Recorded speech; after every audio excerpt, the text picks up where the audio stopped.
Hello there. Thanks for taking the time to tune on this video. And if you tuned on this video, you have that question in your mind. When do I use tippet rings? Should I use tippet rings?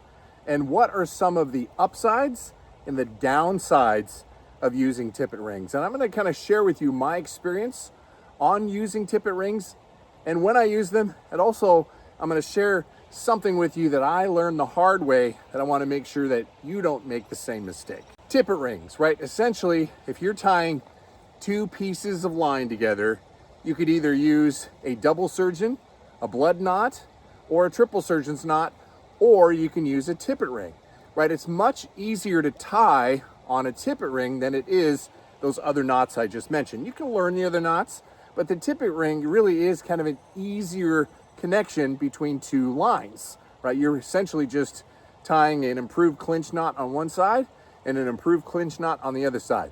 Super easy. And by the way, if you're finding this video helpful, check out my channel, consider subscribing so you don't miss tips like this in the future. I upload a ton of videos to help you get better at fly fishing. So when do I use tippet rings? I typically never use tippet rings whenever I'm dry fly fishing.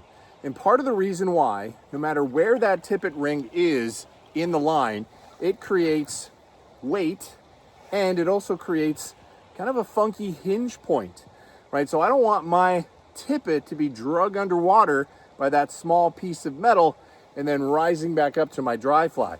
So typically if I'm dry fly fishing, I stay away from the tippet rings. Now, when I'm using great big streamers like this, and I'm still within the tippet of my tapered leader, right? Tapered leaders start off really heavy and then taper down, and in this case, 16 pounds, right? If I want to lengthen the tippet piece of this tapered leader, I might put on a ring because it is easier than tying a double surgeon's, and it's just a little cleaner knot, right? A blood knot is very clean, but also not super easy to tie. So I'll put on a tippet ring and then add maybe 3 or 4 feet of tippet beyond that ring. Now, if I am getting further and further into the fatter portion of my tapered leader, this is where you could start having some problems. And what I mean by that is you kind of remove the taper, right? If your tippet ring is way up here, now typically you wouldn't tie two pieces of line together on something that's super heavy and something much lighter. It just doesn't secure very well. And it also takes the taper out of your tapered leader. And why that is important is in fly fishing, right? You want to have a nice presentation. You want that taper helps roll your setup out.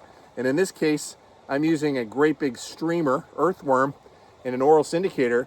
If I don't have that taper, I'm much less likely, and it takes a lot more work for me to lay everything out there. And if you put a tippet ring too far up into the thicker portion, you are pretty much removing the taper from your taper leader. So if everything is just kind of falling in front of you, right, and kind of stacking in front of you, that's likely due to the fact that you've pretty much removed the taper and it's just not going to cast as well.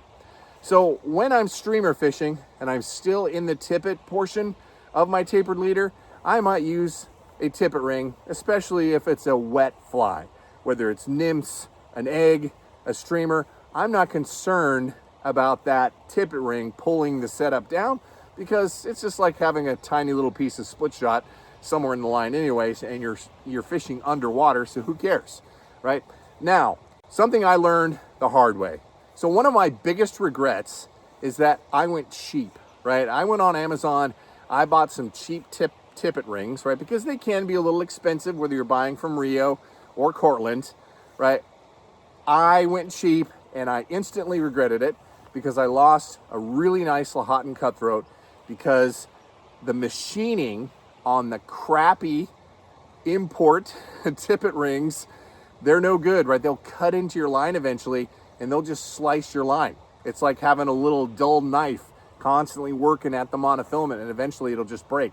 So buy a quality tippet rings. And the two that I trust, one from Rio, they make a good tippet ring, and one from Cortland. Both those tippet rings are really good. I've never had a problem with them being machined in a sharp way, right? If you look under a microscope of some of those cheap, crappy tippet rings, you'll notice it has a very sharp edge like a knife.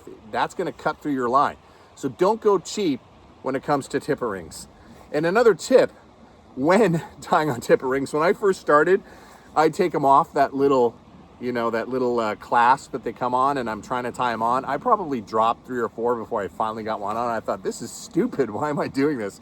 And then somebody said, Dan, pick the tippet ring that's right in front, the one that's just about ready to come off that little clasp. Tie it on with the clasp attached, and then take it off that little keeper, right? And that's going to make for a much easier experience. So once I started doing that, I stopped wanting to literally my brain to explode because I'm constantly dropping these tippet rings. So keep it on the little I can't remember what those are called, little spring clip that they come on. You'll see them all on a line there. Keep them on there, tie it on there. Make sure you just tie it on the front one, the one that's ready to come off first, and that just makes it a lot easier. So I hope that helps you decide for yourself whether or not you want to use tippet rings the next time you're out there fly fishing. It's not a lazy way, it's just an easier, quicker, more efficient way, but there are definitely certain times that you want to use them and when you don't want to use them. All right, thanks so much for tuning in. And hey, if you need help with your fly fishing cast, check out this video right here. I promise you after watching this video, you'll get that line out there a little bit further than you are today.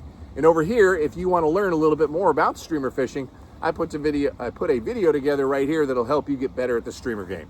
All right, everybody, till the next time, fish on.